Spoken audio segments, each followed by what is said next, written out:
نحمده ونصلي ونسلم على رسوله الكريم اما بعد.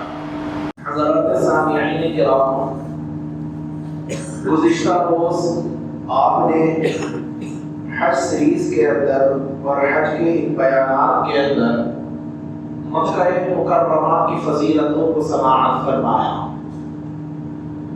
آج آپ کے سامنے جو بات بیان کرنا مقصود ہے وہ یہ کہ مدینہ منورہ کی فضیلتیں، اس کی خصوصیتیں، اس کے کمالات بلا شبہ کم نہیں ہیں، اور اس سے بڑی کوئی فضیلت نہیں ہے کہ اس مقام کو نسبت جناب احمد مجتبیٰ حضرت محمد مصطفیٰ صلی اللہ علیہ وآلہ وسلم حاصل ہے.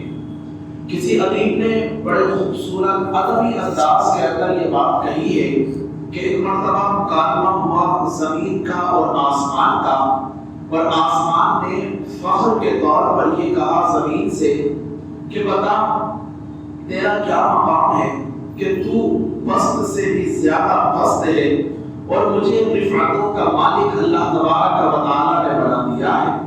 بڑی سنجیدگی کے ساتھ زمین نے جواب دیا، اس میں کوئی شک نہیں کہ تم رفیع ہو، تم بلند ہو، تمہارا مقام اونچا ہے، ظاہراً دکھتا ہے، لیکن بات یہ ہے کہ جب سے محمد مصطفیٰ کے قدم میرے اوپر پڑ گئے ہیں، اللہ تعالیٰ نے مجھے آسمان سے زیادہ رفعت برآمد فرما دی. اور یہ بات فخر کے طور پر میں کہہ سکتی ہوں کہ تم اگرچہ بلند و بالا ہو، لیکن جناب محمد مصطفیٰ صلی اللہ علیہ وآلہ وسلم کا جسم اطہر میرے اندر سمایا ہوا ہے. اور ایک کمال یہ بھی ہے میری نگاہ کے اندر، آپ نے یہ بات سماعت فرمائی گزرے ہوئے کل کے اندر کہ اللہ کے حبیب بے انتہا محبت کیا کرتے تھے مکہ مکرمہ سے، اور ہجرت کے موقع پر یہ فرما رہے تھے کہ اے مکہ، اگر یہاں پہ رہنے والے اس اللہ کے نبی کو رسول کو اس جگہ سے جانے پر مجبور نہیں کرتے تو میں یہاں سے کبھی جانے والا نہیں ہوتا.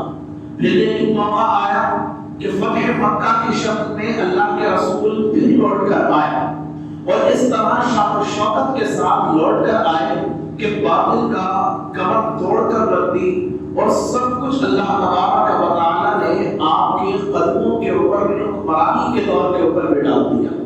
لیکن کہیں نہ کہیں فکر کی مدینہ منورہ کے لوگوں کو کہ اب اللہ کے رسول کو ان کا وطن اصلی مل گیا ہے، اب تو حضور یہاں پر رہ پڑیں گے. لیکن جب سارا معاملہ نمٹ گیا، حضور کاموں سے فارغ ہو گئے، تو ارشاد فرمایا کہ اب ہم مدینہ منورہ کی طرف کوچ کرتے ہیں. کہا یا رسول اللہ یہاں نہیں ٹھہریں گے. میرے آقا نے ارشاد فرمایا کہ جس وقت ہمیں رہنے کے لیے مقام نہیں تھا تو مدینہ منورہ والوں نے اپنے گھروں کے دروازے کھول دیے تھے. آج ان کے احسان کا بدلہ یہ ہے کہ اپنے وطن کو چھوڑ کر انہی کے وطن کے اندر جا کر قیام پذیر ہو جایا جائے. یہ مقام ہے، یہ رتبہ ہے، یہ مرتبہ ہے. اور مدینہ منورہ کا مقام ایک جگہ اللہ کے رسول نے اور بیان کیا.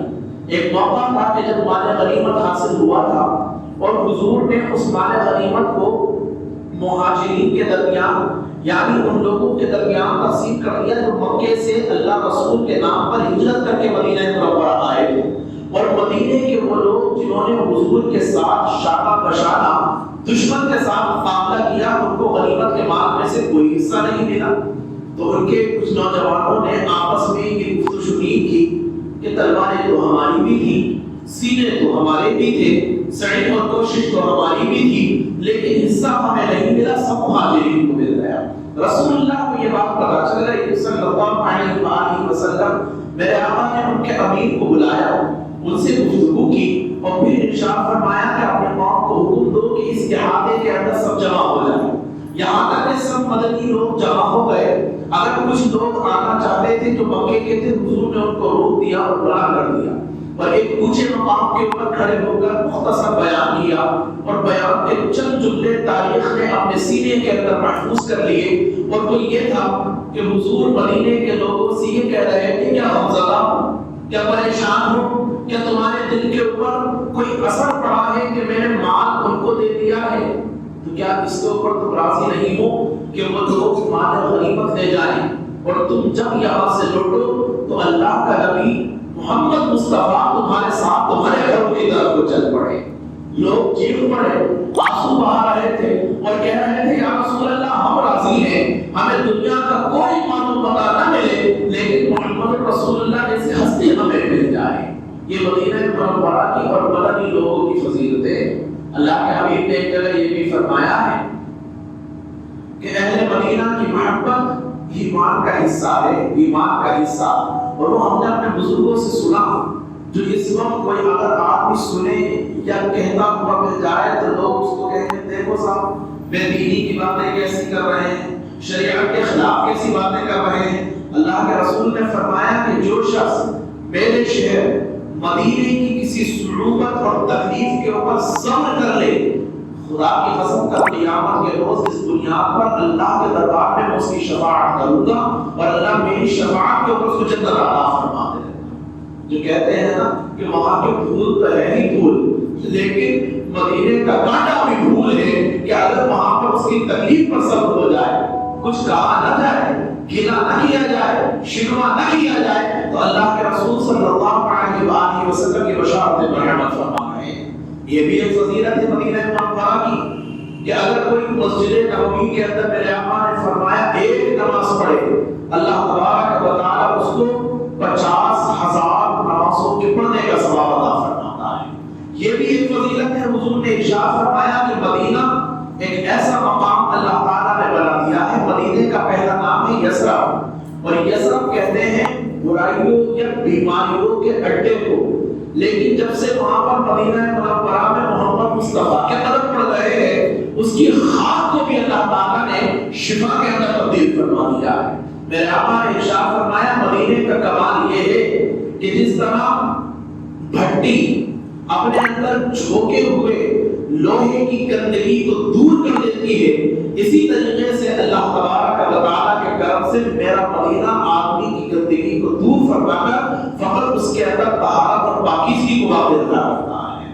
اللہ کے حبیب یہ بھی ارشاد فرماتے ہیں اس کے جتنے بھی راستے ہیں نا مدینے کے, وہاں پر اللہ تعالیٰ نے فرشتوں کو باقاعدہ مقرر فرمایا ہے. مقرر اس کے راستوں کے اوپر کھڑے ہو کر جو میری قبر کی زیارت کے لیے آتا ہے وہ رحمتوں کے نزول کے ساتھ ان کا استقبال کیا کرتے ہیں. اور ایک مقام پر حضور نے ارشاد فرمایا کہ وہ بہترین مقام ہے کہ اللہ نے سب وسطہ یہاں پر فرشتوں کو کھڑا کیا ہے, اور حال یہ ہے کہ طاعون جیسی مہلک بیماری کبھی مدینہ منورہ کے اندر داخل نہیں ہوگی, اور دجال جیسا ظالم کبھی کسی حال میں مدینہ منورہ کے اندر داخل ہونے والا نہیں ہوگا. یہ مدینہ منورہ کی وہ چند باتیں ہیں جو میں نے آپ کے سامنے عرض کی. ایک روایت میں آتا ہے کہ 70,000 فرشتے ایک وقت کے اندر جناب محمد مصطفیٰ صلی اللہ علیہ وآلہ وسلم کی قبر مبارک کی تربت کے اوپر اپنے پروں کو مس کیا کرتے ہیں, چھوا کرتے ہیں, اور اس قبر سے برکتیں حاصل کر کر اپنے پروں کے اندر سمیٹ لیا کرتے ہیں. یہ مقام بھی مدینہ منورہ کا ہے. راتیں بھی مدینے کی, باتیں بھی مدینے کی, راتیں بھی مدینے کی, باتیں بھی مدینے کی. جینے میں یہ جینا ہے, کیا بات ہے جینے کی. عظمت کے مطابق جب الفاظ نہیں ملتے, عظمت کے مطابق جب الفاظ نہیں ملتے, تعریف کرے کوئی کس طرح مدینے کی. اور فقط ان دو شعر کے اوپر اپنی بات کو مکمل کروں کہ الفت مصطفیٰ میرے سینے میں ہے, الفت مصطفیٰ میرے سینے میں ہے, میں یہاں ہوں میرا دل مدینے میں ہے. شاہ فیصل چلو اب مدینے رہیں, دور رہ کر مزہ خاک جینے میں ہے. اللہ تبارک و تعالی حبیب مکرم کے روضہ انور کی زیارت ہم سب کو نصیب فرمائے. مسجد نبوی کی اذانوں کی سماعت مرحمت فرمائے. وہاں پر نمازیں پڑھنے کے موقع مرحمت فرمائے. خدائے مقدر وہاں کی رحمتوں کو لوٹ لینے کا جذبہ عطا فرمائے. حاضریوں کو مقبولیت عطا فرمائے. آمین. وآخر دعوانا الحمدللہ رب العالمین. اللهم انت السلام ومنك السلام تباركت يا ذا الجلال والاکرام.